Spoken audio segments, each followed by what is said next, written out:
Folks, hello and welcome to Tavern Chat. I'm your host, Tenkar, your bartender in the OSR, your main proprietor of the Tenkar Tavern blog. So, what are we looking at? This is apparently it's either a mailer or it's been given out at the Lake Geneva Museum, or the Geneva Lake Museum. So, before I delve into this, quick thing, there is, yes, you guessed it, a banner at the bottom of the screen. 10 cars, there's tavern.games/DTRPG. It's an affiliate link to Drive Through RPG. If you want to support the tavern, what I do, what my co-hosts do, this is an easy way to do it. Besides subscribing, liking, and commenting. That's always good. So, the Wizard of Lake Geneva exhibit is taking place at the Geneva Lake Museum. I got various versions of this sent to me via PM, one via email, but this one is actually up on N-World. I'll leave a link in the show notes. The Geneva Lake Museum, located at 255 Mill Street, is preparing a new permanent exhibit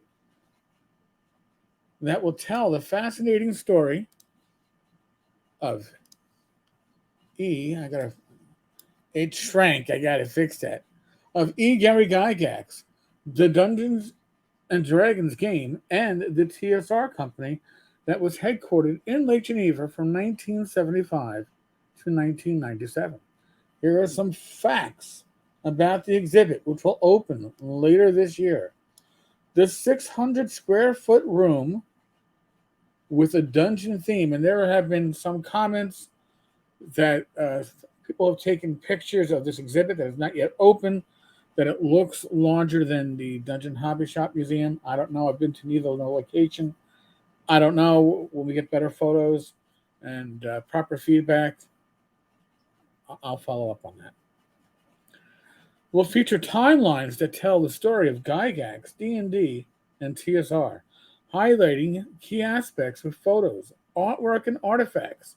Glass display cases will augment to chronology by showing an array of TSR products and other historical items, such as a typewriter identical to the one Gygax used in creating the first D&D manuscript for publication. 3 backlit stained glass pieces will be prominently featured. 2 are custom-made windows depicting fantasy action scenes, designed by former TSR artist Jeff Easley and fabricated by master craftsman Ed Gilbertson. The third is a historic Dungeon Hobby Shop sign that hung in a window of TSR's downtown retail store. The room's centerpiece is a large custom-made wooden playing table, donated by Hammered Games Tables of River Falls, Wisconsin, that will be available for select gaming events. A full-scale creature column painted by Easley and displayed on the wall will depict the profiles and heights of various creatures and monsters from 3-foot dwarves to 10-foot giants, which will allow visitors to compare them to each other and to human size. An assortment of real gemstones like those found at the treasure by adventurers will be on display, courtesy of Kathy Yee and Lake Geneva's China West Jewelers.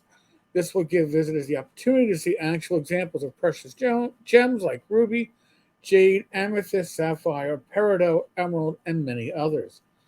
Co-curators of the exhibit are Paul Stormberg and Mike Carr.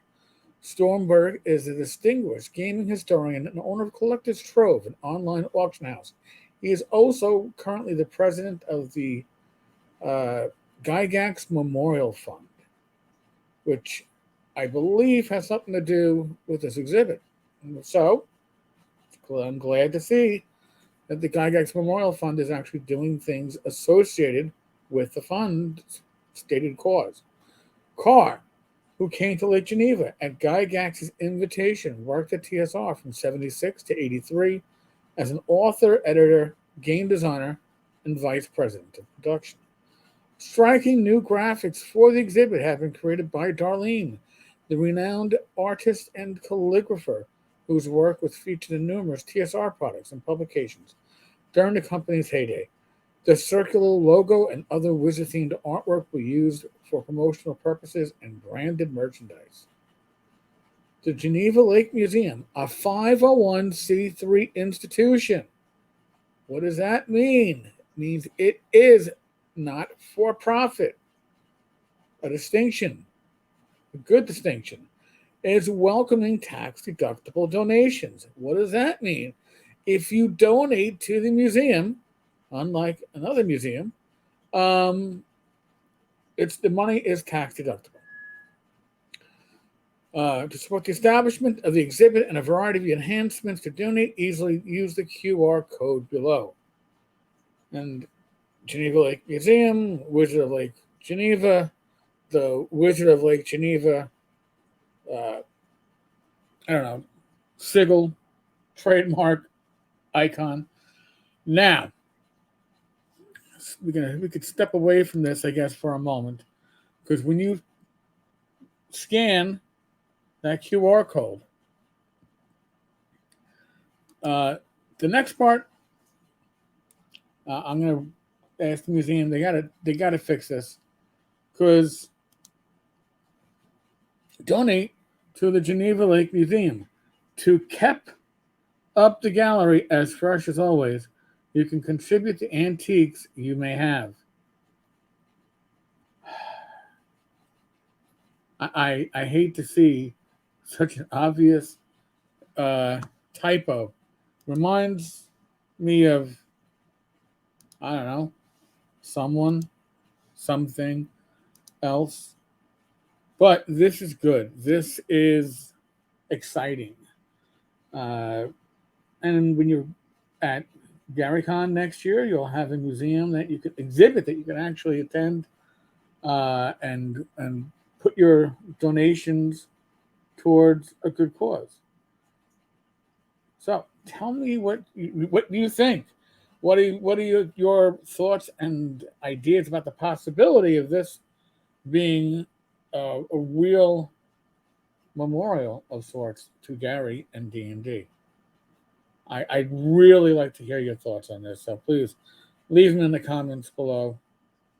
And other than that, there's a live stream tonight talking about, I'm sure, D&D. We are going to have Gary Oliver, the other half of North Texas RPG Con, as a special guest with myself and Bad Mike, the other half of North Texas RPG Con. It should be a very North Texas type of special episode. So, folks, be safe, be well, God bless, roll those dice, roll them well.